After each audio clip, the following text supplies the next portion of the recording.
So, what's even happening in nerd culture right now? Honestly, I mean, you got gaming studios letting off people left and right. You got Marvel betting everything on street level heroes to save the day and a gigantic, massive reboot. You got DC rebooting everything like their life depends on it. Now, granted, DC's always rebooting things, but still, it's pretty telling for this time being. And you got Prime Video jumping into the anime space and making a real strong foothold this time. It's not like they've been new to the anime space in game. I mean, they've had Miyazaki films and other things on there, but now it looks like they're trying to make a really strong front, So we'll talk about it. And it seems like Sony's entering its full era of nostalgia. It seems like, I don't know. But we're going to get into it, man. If you love gaming, anime, Marvel, DC, comics, movies, all of that jazz, you're at the right place. Without further ado, I be swinging with the waifu, chilling with my bros. I'm talking one for all, Super Saiyan, gummo, no. Fighting here tonight, but I have ourselves to show. Didn't have to be the leader, but they call me God, get up, yeah. All right, so we got the gaming industry still in crisis, man. Elephant in the room. More layoffs. Everybody is hurting right now, whether it's an indie developer, a big developer, AAA, AA, and honestly, we'll talk about that. But it seems like every company is kind of struggling in this moment.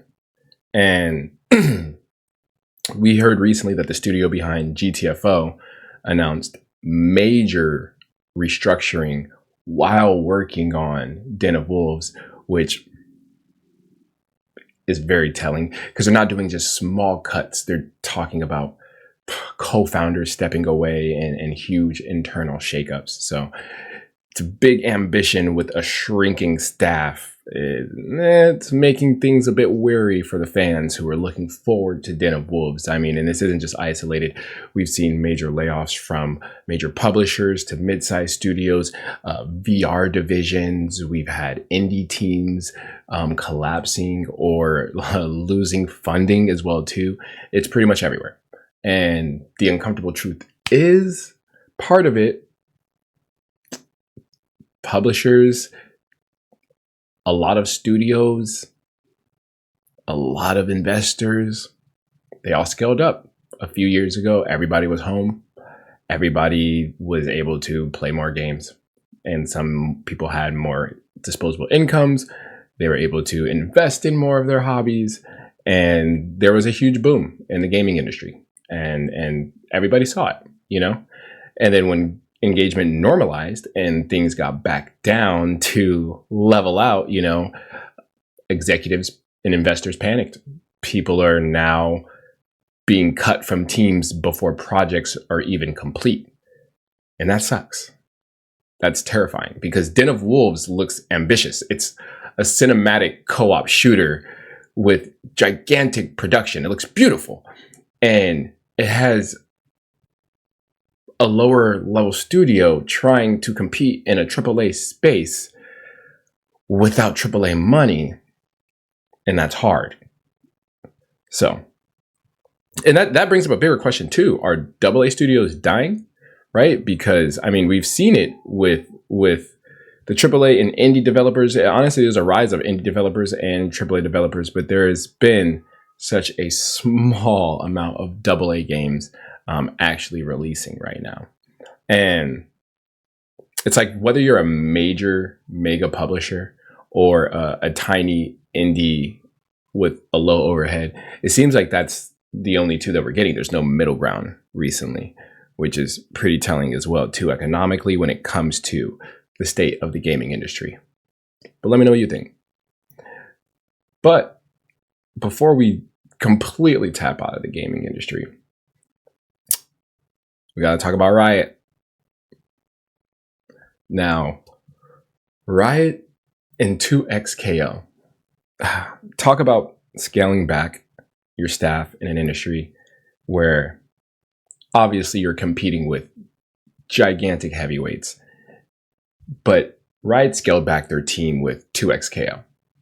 And the fact that the game just released and it's already seeing cutbacks is pretty interesting, especially with the game coming straight out of the League of Legends universe. Riot doesn't miss. Okay, I mean, you've got Valorant, humongous. You've got even Teamfight Tactics, humongous. League of Legends itself, everybody knows what that is now within the gaming industry. It's a household name. I mean, and even Arcane, the show on Netflix, humongous, right? But then they released this fighting game. And within their first month of release, they're announcing cuts. And it's pretty telling, you know. Now, don't get me wrong, the fighting game space is brutal right now. I mean, you're competing with Street Fighter 6, Tekken 8, Mortal Kombat, Guilty Gear, and not to mention all of the other games to be released this year and next year. It's a lot of games with legacy loyalty within the fighting game space specifically. Within the FGC, Riot is new. And even though they have millions of fans from Valorant, Arcane, League of Legends, the thing is, it's going to be hard to compete in a fighting game space with players that aren't fighting game players against fighting game players who already have games that they love. You know? And nowadays, it's like if your game isn't instantly doing gangbusters, you know, with numbers online consistently, it's supposedly underperforming, which is honestly a terrible look for the gaming industry as a whole, because it doesn't really give developers or new games room to expand or even get to their potential growth rate, you know. And granted, now for a lot of fans, don't get me wrong, we've dealt with years and years of developers releasing games and them not being complete. So we'd be hard pressed to kind of stick around with games nowadays when we're used to that kind of being the MO. So now sometimes the games are complete to the best of developers' abilities, especially when they're releasing these so many live service games that are free to play with other monetary aspects attached to them. It gets kind of hard because developers could be putting out these games and to them it is complete and ready to be put out. But to the fans aspect of everything, right, they could want and need a little bit more. Developers could be working towards that, but because the fans are taking a break and the developers are taking time to create, the industry as a whole sees it as a failure. Now that sucks, right? So you guys let me know what you think about that, because it gets much deeper than just the layoffs and jumping into the fighting game space. It really has a lot to do with us fans as a whole, how we receive things, how we respond to things, and the investors. So us as a community, we kind of have to work together to breathe lives into these games that we actually want to see succeed. But let's take a little pivot, right? We're not going to go too far away from the gaming industry, but Sony's State of Play stirred up serious conversations about the God of War franchise. Right. There's rumors of the trilogy remakes. And I mean, I think there's confirmations now and possible spinoffs, maybe. I mean, I think God of War had a few different spinoff games that were only available on the PSP back in the day. So maybe what they're looking to do is bring those games to the modern console. I don't know. That's in my head. That's what I'm thinking. But we have what? So many remakes going on right now. It just feels like Sony is in their remake nostalgia era, right? They like, if it ain't broke, you know the rest, right? But it may seem like Sony's broke because they keep going back to the same thing to make more money. And it's interesting because it's not just Sony, don't get me wrong. Like some of these companies, they're outside of Sony. They're just on a Sony platform, right? However, it's the push, the publishing and the marketing that we're getting for majority of these remakes. I mean, we have now the God of War remake, the Resident Evil remake series, Final Fantasy remakes. We have the Dead Space remakes. We have the Silent Hill remakes. Like Halo's having their remake. We have the Gears of War remake. Like how many remakes do we have? And that's on the Xbox side. And then those are jumping over to Sony now too, right? So we're in the era of remakes. And it's crazy because all of those other games have already been going. Don't get me wrong. Silent Hill remake, people loved. Final Fantasy remakes, people loved. Resident Evil remake, people loved, right? Those are great games by great companies. But with God of War supposedly getting the same treatment, it just begs the question, right? You know, because remakes are safe. The returns are guaranteed, right? The returns are guaranteed. But what it does also signal is fear and scarcity, because they're remaking classics not because the fans demand it. I don't think we're making classics because the fans demand it. It seems more like we're making classics because the studios are scared to risk a new idea or a new IP, right? We need, you know, a new universe. Where's the new next God of War? You know, we've been in the nostalgia era for so long, even with movies and TV shows and all types of things in the media industries. When it comes to entertainment, when are we going to move on? We have so many creative minds out there. I know you guys can come up with something new. Please show me. Because we're going to play those games. Don't get me wrong. We're going to play those remakes. But we also are looking forward to trying something new, you know? And then, you know, we wonder why we're in such a flux when it comes to the gaming industry. We have all of this going on. Now, take a shift from Sony, you know, and let's talk about Nintendo. The Nintendo Switch 2 rumors are everywhere. The next Switch, or the upgrade to Nintendo's next hardware, right? It's everywhere. Stronger hardware, better third-party support, a serious launch lineup. But here's the thing about Nintendo. They never win with power. Who cares about all of those specs? You know, it comes with identity. Nintendo just released an amazing product. And I'm so sad that I can't play it right now. But the new Mario Tennis game looks amazing. People are having an incredible time with it. And that's the thing that Nintendo needs to focus on. They don't need to compete directly with PlayStation. They don't need to compete with Xbox.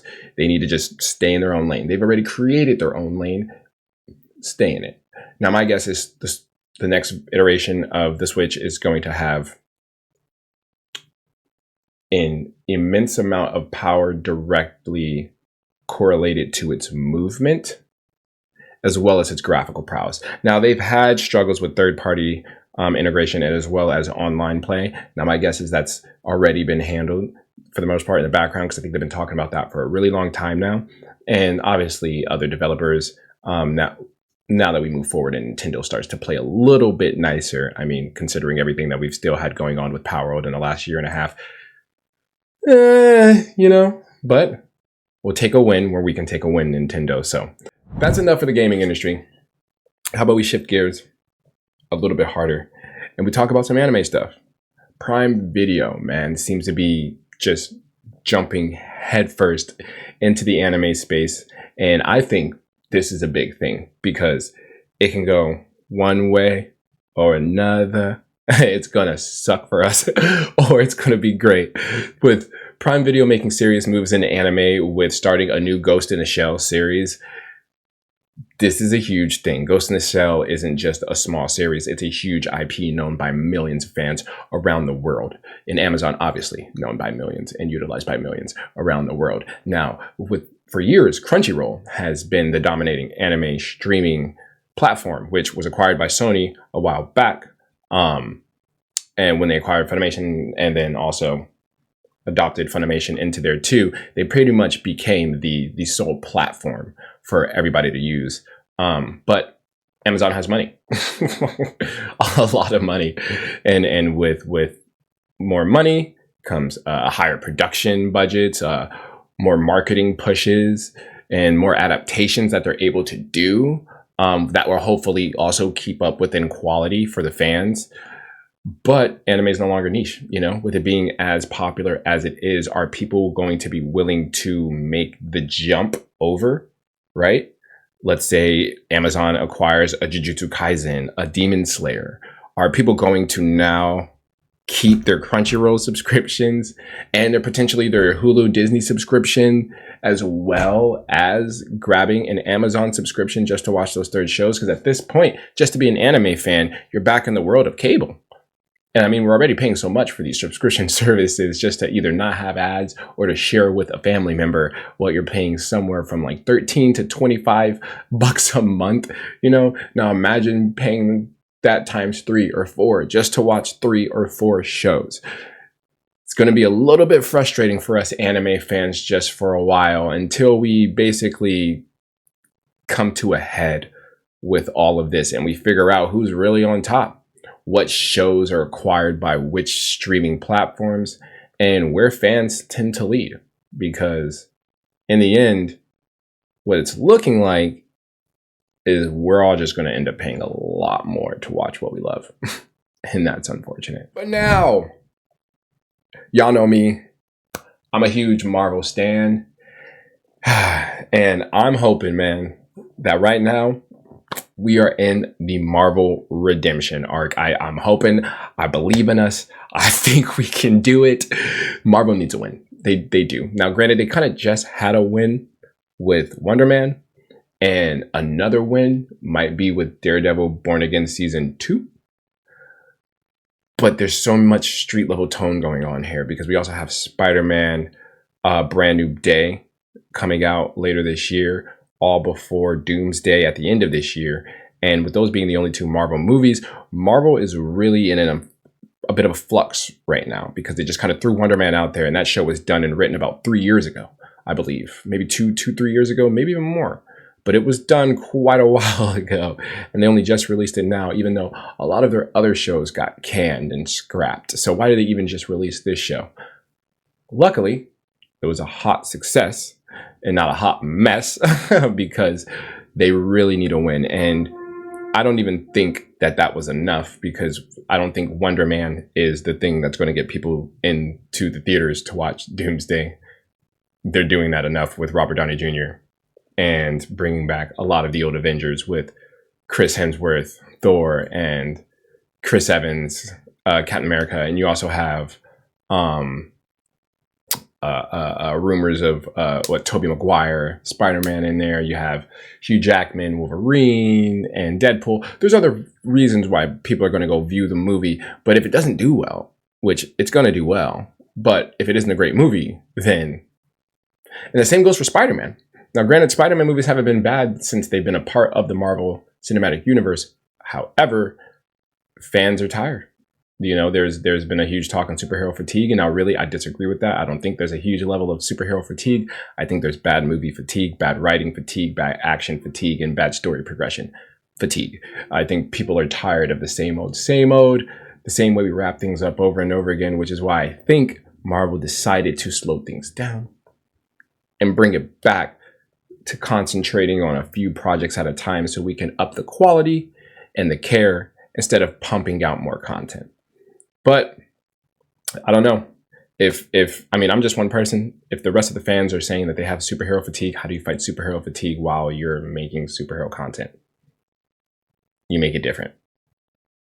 So we'll see where they go from there. And speaking of making it different, you have Marvel banking on everything and heading towards ahead of a potentially in the next 3 years, a massive reconstruction of the entire cinematic universe, bringing it all to a whole, while DC is moving forward with Supergirl as their helm under the new studio direction with James Gunn. And it's crazy because what feels different this time in comparison to the two studios is planning, right? DC feels like it isn't just throwing out random projects like Marvel dropping Wonder Man or in the release of Spider Noir coming up soon. With I don't know, but DC feels like they're mapping out their phases very carefully currently. And now, granted, DC is in another reboot now, but they've been rebooting for years now. That's the real comparison that I would make, is the fact that like DC has rebooted countless number of times within the last 5 to 10 years, 15 years, 20 years even. We can go 20 years and DC has rebooted maybe 4 or 5 times, right? And Marvel hasn't really rebooted yet once. And they've just now gotten to the point where they've collected all their IPs and they can actually head to traditional reboot and utilize those characters, while DC is just you trying to create a new direction and use this new positive footing that they have to create a brand new foundation. So in terms of speed and direction, this is the first time where I would think DC is actually a little ahead of Marvel, because Marvel in 3 years is about to be right where DC is right now. So we'll see how it goes. But with Superman, in my opinion, doing a bit better than Fantastic Four last year, I think Supergirl has its work cut out for her. However, I think it's going to hit really hard. People are going to love that movie. It's going to do gangbusters in the same way kind of Wonder Woman did back in the day, right? So I feel like this movie is going to hit hard, especially with the new direction under James Gunn. People are really looking to build out this universe. And so far, all of the characters have been pretty legit. You know, I'd like to see more of the Guy Gardner. I'm looking forward to the Green Lantern movie and show that they have going on. But other than that, we'll see where it goes, because you have DC heading for a new direction and Marvel also heading to finalize a new direction. So we'll see where the fans lead on that one. Hopefully we win all across the board and we just enjoy both Marvel and DC. Now, to wrap things up, man, we got to close it out with a little bit more anime. This year in anime might be huge. We've got Jujutsu Kaisen continuing its dominance. We got Frieren is proving that a slower fantasy can thrive in this day and age, which is amazing. And Fire Force is wrapping up its final arcs, which I need to catch up on, but still. We also had the announcement of the return of Dragon Ball Super, the announcement of the return of I believe it was Boruto, and a remake of a potential remake of Naruto. Was that what I heard? I think there could be something in the makings there, but I know that they're bringing that back as well too. We also have the Bleach continuation and ending there too, as well as the announcement that One Piece is changing from being the monthly that it was and the weekly that it was to being more of a seasonal based structure, so that they're going to take more time within putting out One Piece and the quality, so fans have a little bit more time to spread their, I don't know, their love of anime out. Honestly, a lot of fans are probably hurt by that, but it's probably a better thing for the community as a whole, especially as we get back into seeing like who really is our next big three, because currently we're almost leaning back on the old big three to continue this wave of anime, with them being here at the same time of us having these other new IPs thriving. It's a great time to be a fan of anime. I'm so much enjoying the latest season of Jujutsu Kaisen. I wanted to say some stuff about it, but I won't do any spoilers. If you haven't seen it yet, I say jump right into it. The season hits hard right off the bat. But right now, the anime production quality is insane. We've got like fluid animation, cinematic fights. We've got a global fan base. And honestly, it seems like anime currently, in terms of enjoyment, interaction, entertainment, and numbers, it's been doing quite a bit better than Western superhero TV and movies right now. So, and that's not even a hate, especially when it comes to Western superhero television. I don't even think that we have anything thriving right now when it comes to comparison to anime, and anime movies have been kicking butt. So we'll see, man. And it's not even just a hate on that, because I'm a huge fan of Marvel, DC, and all of that stuff, but it's really just the momentum and my love for anime as well too, and noticing how many more fans have come around within this circle just because of their love of anime and the rise of popularity and the normalization of anime around the world. So super excited for the growth of that and the rest of these shows to hit off this year. Stoked to hear what you guys are looking forward to as well too. But to wrap things up, the big picture is, man, gaming is correcting itself. We're getting back to a normal, but streaming platforms right now are fighting over anime. So hopefully we don't have to spend more money than we need to coming up in a few years. You got Marvel trying to regain trust, and you got DC building up trust right now and restarting from scratch. But remakes seem to be dominating the gaming industry currently. Don't know what's going on in that. And the fans were all just sitting here watching a bunch of things reset over and over again. Hopefully we get to it, and hoping that we hopefully get to a point where our games, our anime, and our movies are all just on an even playing field, and they're all just rocking out, doing the best they can, and giving us the best quality that they can give, while we also show the most love that we can show back by giving the right amount of support to the platforms, the IPs, and the developers and creators that actually deserve that love. Because if we don't give them love, they're not going to give us anything to love. So, all right, fans and nerds and blurs, appreciate y'all for tapping in. Nerds welcome anything. Let me know what you feel and how you think down below in the comments. Don't forget to like and subscribe and follow us over on IG, TikTok. We're going to start uploading a lot more over there as well too. But I am really curious to see what you guys think about any of these topics that we mentioned here in the video. Let me know in the comments down below. And until next time, fade out. I be swinging with the waifu, chilling with my bros. I'm talking one for all, Super Saiyan, gummo gummo no. Fighting here tonight, but I have ourselves to show. Didn't ask to be the leader, but they call me God Get Up. Yeah, and that's where I'm trying to reach from. Dago out to Coney, where they know me, where they twist their fingers up like they Shinobi. Got a plan, extend my hand over this land like I was Choji. I'm the leader, but still kicking with the staff like Sarutobi.